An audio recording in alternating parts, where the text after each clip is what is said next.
कल की कथा में कि मोर हमेशा आनंदित रहता है, 24 घंटे डांस के मूड में रहता है, इसीलिए भगवान ने उसके पंख को अपने मस्तक पर धारण कर लिया। अब बांसुरी कैसे बनती है? पहले बांस काटा जाता है, तो बांसुरी उस बांस से बनती है जो बांस पूर्ण रूप से सीधा रहता है। अगर टेढ़ा बांस है तो उसे फेंक दिया जाएगा। उसी तरह से भगवान उसी व्यक्तित्व को पसंद करते हैं जो पूर्ण रूप से सीधा रहता है। कहे निर्मल मन जन तो मोहि पावा, मोहि कपट छल छिद्र न भावा। तो बांस कैसा होना चाहिए? सीधा। जब बांस काटेंगे तो बांस सीधा होगा। अब बांस के अंदर जितनी गांठें होंगी सारी की सारी गांठों को साफ किया जाएगा, गांठों को हटा दिया जाएगा। उसी तरह से हम लोग भी हमारे मन में जो गांठें हैं, गांठें किसकी हैं? सबसे बड़ी गांठ हमारे मन में है ईर्ष्या की, द्वेष की, छल की, पाखंड की। अगर यह पूरी की पूरी गांठें हम भी अपने मन से हटा दें तो भगवान हमसे भी प्रेम करने लगेगा। तीसरे, बांसुरी ने पूर्ण रूप से भगवान के हवाले अपने को कर दिया है कि प्रभु लीजिए, आपको जैसे मुझको बजाना हो बजाइए, मैं उसके लिए तैयार हूं, मैं अपने तरफ से कुछ भी नहीं करूंगी। उसी तरह से हम निष्काम भक्ति के द्वारा पूर्ण रूप से अपने को भगवान के हवाले कर दें कि प्रभु लीजिए, यह आपका दिया हुआ ही शरीर है, लीजिए और जैसे मन हो इसे बजाइए। हम पूर्ण रूप से आपके हवाले कर देते हैं। और चौथा है मीठा बोल। कहा गया कि मीठे बोल का इस संसार में बहुत ही महत्व है, बहुत ही। कहा गया कि बातन कैसे है कि बातन हाथी पाइए, बातन हाथी पाओ, मीठी बोली बोलिए, जग का आपा खोए, औरन को शीतल करे, आपहु शीतल होए। अभी परसों की कथा में बताया गया कि संत का सबसे बड़ा लक्षण होता है मीठा बोल और शांत। अगर वह छोटी छोटी बातों पर क्रोध करने लगा तो वह संत कैसा है? तो जब आप बांसुरी की तरह इन 4 गुणों को अपने अंदर रखेंगे तो आप भी भगवान के प्रिय हो जाएंगे। यह बांसुरी का आध्यात्मिक अर्थ हुआ। अब अगली कथा आती है चीर हरण की। पूरी की पूरी जितनी गोपिकाएं थी, उन गोपिकाओं ने, एक कात्यायनी देवी थी, कात्यायनी देवी की सारी गोपिकाएं पूजा करने लगी और सारी की सारी गोपिकाओं की यही इच्छा थी कि प्रभु हमको पति के रूप में मिल जाए। पति के रूप में प्रभु को पाने के लिए यह कात्यायनी मैया का व्रत रखने लगी। लेकिन यह जब जाती थी यमुना में स्नान करने के लिए तो पूरा का पूरा वस्त्र अपना बाहर निकाल करके नग्न अवस्था में जा करके यमुना में स्नान करती थी। धीरे धीरे करके यह पूरे वृंदावन में चर्चा फैल गई कि पूरी की पूरी गोपिकाएं भगवान को अपना पति बनाने के लिए कात्यायनी माँ की पूजा कर रही हैं और यमुना में जा करके स्नान करती हैं। जब भगवान ने यह जाना तो भगवान एक दिन आए और आ करके उन्होंने क्या किया, गोपिकाओं का सारा वस्त्र लेकर के पेड़ के ऊपर चढ़ गए और चढ़कर वहीं से बांसुरी बजाने लगे। जब गोपिकाओं ने बांसुरी की आवाज सुनी तो सोचा कि हम तो जिसे अपने पति के रूप में पसंद कर रहे हैं वह स्वतः आ गए हैं, हम चल करके उनसे मिले। जब उन्होंने देखा तो नीचे उनका वस्त्र ही नहीं था, अपना वस्त्र न पाकर उन्होंने जब भगवान की तरफ देखा तो भगवान सबका वस्त्र लेकर के बैठे हुए थे। बोले कि ऐसी बात है कान्हा, आप मेरा वस्त्र ले आकर के दो तो हम बाहर निकले। भगवान बोले कि वस्त्र की क्या जरूरत है, ऐसे ही निकल आओ। उन्होंने कहा कि अरे कुछ लोक लाज होता है, समाज होता है, कैसे हम नग्न अवस्था में आपके पास आ जाएं। भगवान ने कहा मेरी उम्र कितनी है, 7 साल, मेरे सामने तुम नग्न अवस्था में नहीं आ सकती। और इस जल में जल के देवता है वरुण, और वरुण देवता की जो ये पूर्ण रूप से युवक हैं, 30 साल के हैं, उनके पास नग्न अवस्था में आप जाकर के स्नान कर रहे हैं। कभी भी किसी नदी, पवित्र नदी में या कभी भी नग्न अवस्था में पूर्ण रूप से स्नान नहीं करना चाहिए भैया, नहीं तो वरुण देवता का पाप लगता है। तो भगवान ने इसके लिए उनको फटकारा कि आप ये लोग गलत, ये काम जो कर रही है गलत कर रही है। खूब पूजा करिए, खूब पाठ करिए, लेकिन कभी भी पवित्र नदी में स्नान नहीं करना चाहिए। और भगवान ने उनका चीर हरण किया। ध्यान देने की बात है, पहले चीर हरण, फिर गोवर्धन पूजा, उसके बाद कथा आएगी रासलीला की। तो चीर हरण क्या है? भगवान ने उनके कपड़ों का जो हरण किया, उसके साथ ही साथ जो पर्दा उनके बुद्धि पर चढ़ा हुआ था द्वैत का, उस पर्दे को हटा करके पूर्ण रूप से साफ कर दिया। रास का अर्थ होता है मिलन। भगवान से वही मिलता है जिसके अंदर का भाव पूर्ण रूप से जागृत हो जाए, उसके अंदर के जो दोष हैं वह खत्म हो जाए।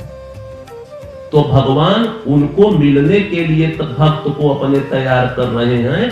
तैयारी से पहले ही उनके चीर का जो आंख के सामने पर्दा था, अपनी बुद्धि का, तर्क का, कुतर्क का, या छल कपट का, ईर्ष्या का, द्वेष का, अहंकार का, पाखंड का, सारे के सारे पर्दे को हटा करके उनको दिव्य ज्योति प्रदान कर दिया, उनके चीर का हरण कर दिया। भगवान ने इस तरह से गोपिकाओं के चीर का हरण करके उनके मन में जो मैल था उसे साफ करके पवित्र कर दिया।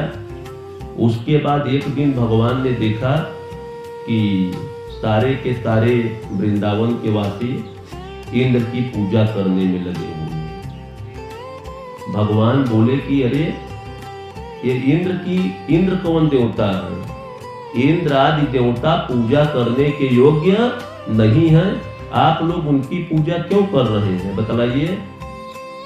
वहां के लोगों ने कहा करे भैया ये पीढ़ी दर पीढ़ी चली आ रही है, बहुत दिनों से हम लोग 56 भोग बनाते हैं और 56 भोग बना करके इंद्र को चढ़ाते हैं। ठाकुर जी ने कहा कि अबे नहीं चलेगा, बहुत दिन तक इंद्र ने 56 भोग खा लिया। बताइए, हम लोग गाय चराने जा रहे हैं गोवर्धन पर, वो हमारी गायों को घास दे रहे हैं, हमको एक तरफ से सुरक्षा प्रदान कर रहे हैं। अब किसी भी कीमत पर भोग इंद्र को नहीं लगेगा। आप लोग 56 भोग बनाइए और 56 भोग बना करके इंद्र को मत चढ़ाइए, इसे ले चलिए और गोवर्धन की पूजा कीजिए और उन्हीं को चढ़ाइए। सब लोग भगवान की बात मान गए, 56 भोग बनाया गया। 56 भोग बनाने के पश्चात सब जाकर के प्रेम से गोवर्धन की पूजा किए। जब गोवर्धन की पूजा करने लगे तो भगवान ने कहा कि इंद्र कभी भी आपका 56 भोग खाने नहीं आया था, लेकिन गोवर्धन खुद 56 भोग खाने के लिए आएंगे। आप लोग भोग लगाइए। पूरे वृंदावन के लोगों ने भोग लगाया और भगवान जी गोवर्धन में प्रवेश कर गए। अब प्रवेश करने के पश्चात भगवान गोवर्धन के रूप में अपना हाथ विशाल करके सबका 56 भोग उठा करके खाने लगे। गांव वाले बहुत ही प्रसन्न हुए और गोवर्धन जी का जयकार करने लगे। जब गोवर्धन जी का जयकार करने लगे तो नारद जी तुरंत पहुंचे देवराज इंद्र के पास और नारद जी तुरंत बोले कि इंद्र जी आपका पत्ता कट गया, इसलिए कि अभी तक आपने बहुत दिनों से 56 भोग खाया, लेकिन 56 भोग खाते खाते अब आपका समय खत्म हो गया। अब आपकी जगह पर गोवर्धन पर्वत की पूजा हो रही है। इंद्र ने भगवान की जो महिमा थी, महत्व था, उसे पहचान न पाया और इंद्र क्रोधित हुआ और लगा मूसलाधार वृष्टि करने।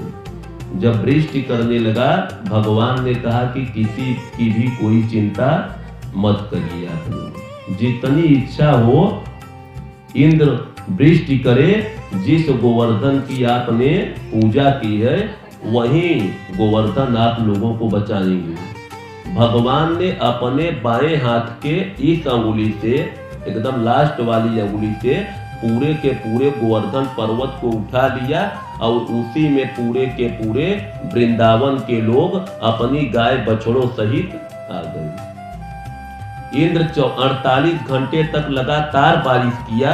उसे यह लगा कि पूरा का पूरा वृंदावन बह गया होगा, खत्म हो गया होगा, अब चल करके देखें। और जब वहां जाके देखता है तो तब गोवर्धन के नीचे खड़े हैं। जब ऐसा देखता है तो ऐसा देखने पर वह बहुत लज्जित होता है। उसे भगवान की महिमा का पता चल जाता है और वह भगवान से अपने किए के लिए माफी मांगता है कि हे प्रभु, हमको माफ कर दीजिए, हम आपकी महिमा को जान नहीं पाए, आपको एक छोटा सा बालक समझा। प्रेम से बोलिए वृंदावन बिहारी लाल की जय।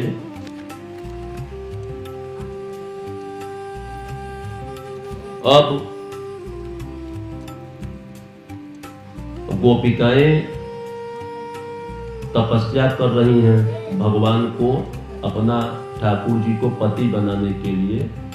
तो भगवान ने कहा कि मैं अब जितनी भी गोपिकाएं हैं, आपसे पहले ही बताया गया कि सबसे भगवान का विवाह हो चुका था। पहले यहाँ सब भगवान की पत्नियां थी और भगवान की यहाँ बहुत ही भक्त थी।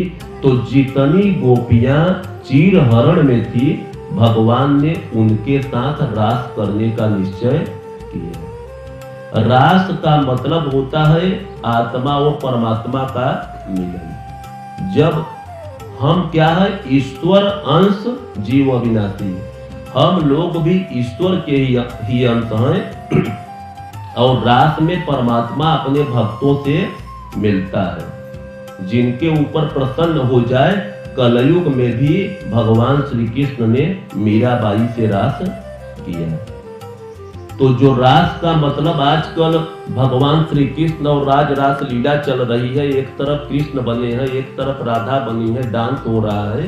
तो रास का मतलब डांस नहीं होता, रास का मतलब होता है जीव और परमात्मा का मिलन। जब परमात्मा की विशेष कृपा होती है, विशेष कृपा, तब वह किसी जीव से मिलन करता है।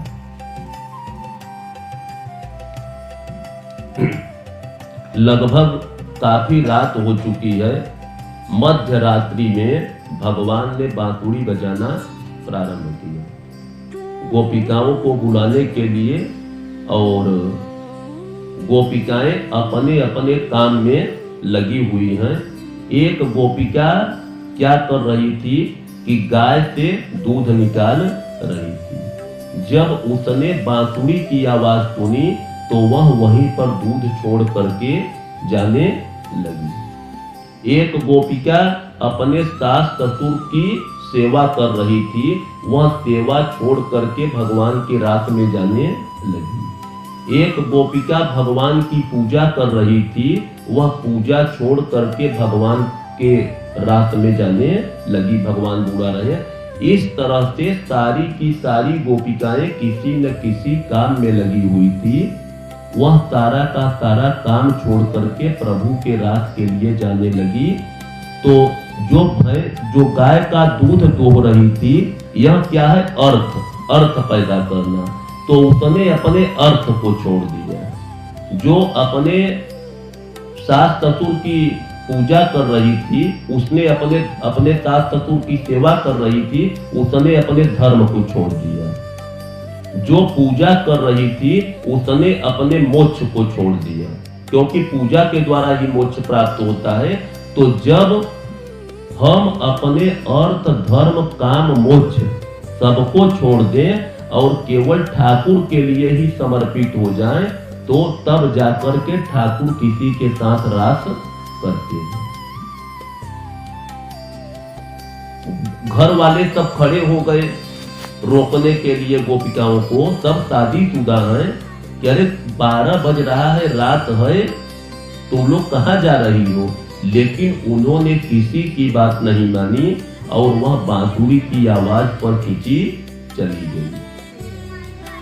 जो किसी की भी परवाह न करे, जैसे मीराबाई ने किसी का भी परवाह नहीं किया, उनको विष दे दिया गया। वह संतों के साथ, महात्माओं के साथ भजन गाती थी, उनके साथ घूमती थी। यह देख करके राज्य परिवार के लोगों ने सोचा कि यह तो राज्य का अपमान कर रही है, इसलिए ये किया कि इसे विष दे दें। लेकिन फिर भी मीराबाई टस से मत नहीं हुई। उसी तरह से गोपिकाओं ने भी किसी का वो लाज नहीं किया और वह भगवान के प्रेम में चली गई।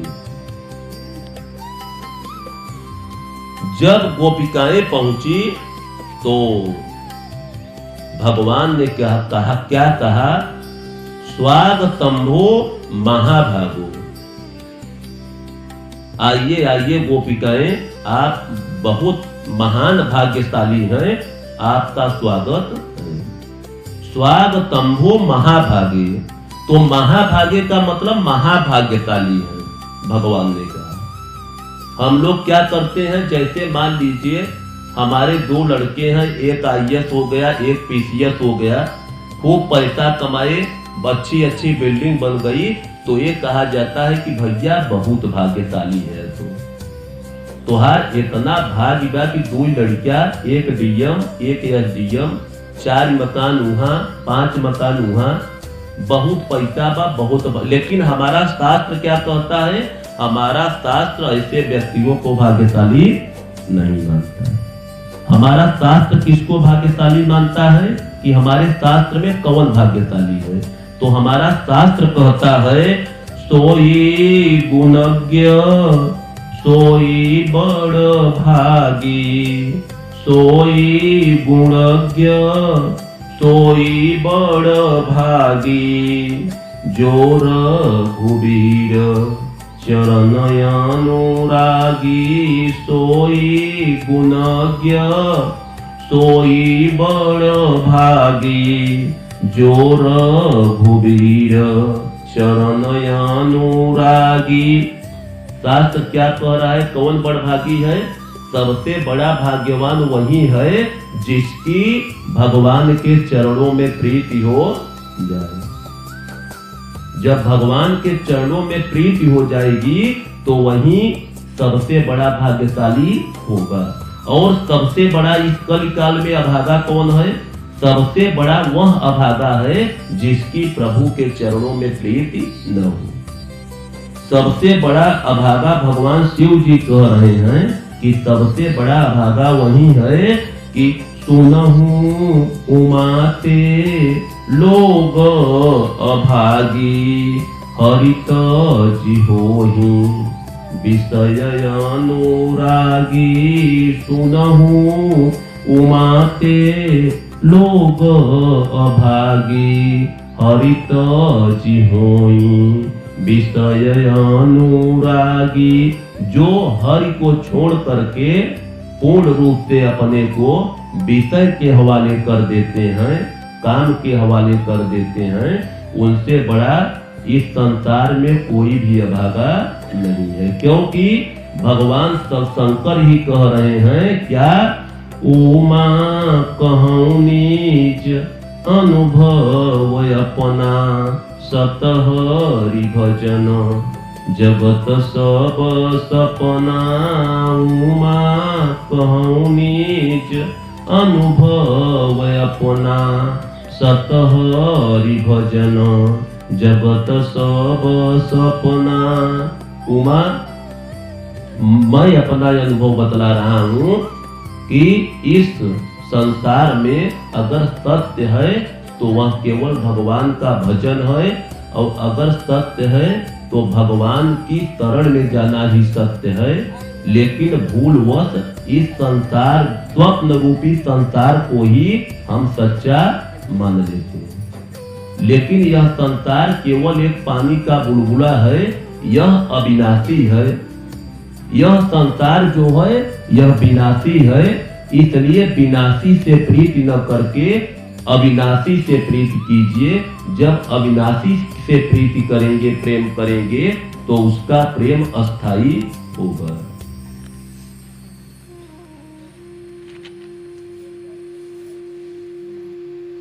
अब भगवान ने गोवर्धन का मतलब बताया गया। गो का मतलब होता है भक्ति और वर्धन का मतलब है बढ़ना। पहले क्या हुआ, पहले चीर हरण किया गया गोपिकाओं का। गोपिकाओं का चीर हरण किया गया। पर्दा जो दुई का था, द्वैत का था, उस पर्दे को हटाया गया। उसके बाद गोवर्धन, भक्ति में वृद्धि की गई। और जब भैया भक्ति में वृद्धि हो जाती है तब होता है रास लीला। जब पूर्ण पवित्र हो जाए वह आत्मा, जीवात्मा, तो वह परमात्मा से मिलन के लिए तैयार हो जाती है। निधि वन में भगवान ने गोपिकाओं के साथ रास लीला प्रारंभ की। जितनी गोपिकाएं थी भगवान ने उतना रूप बना लिया।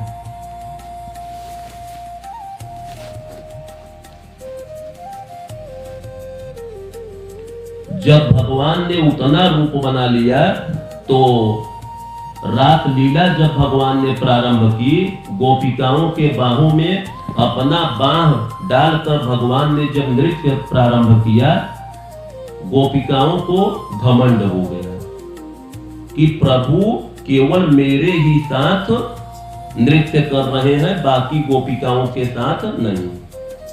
क्योंकि जो गोपिका नृत्य कर रही है प्रभु के साथ, केवल वह अपने को ही देख पा रही। जब ऐसा भाव आया, भगवान तुरंत अंतर ध्यान हो गए, गायब।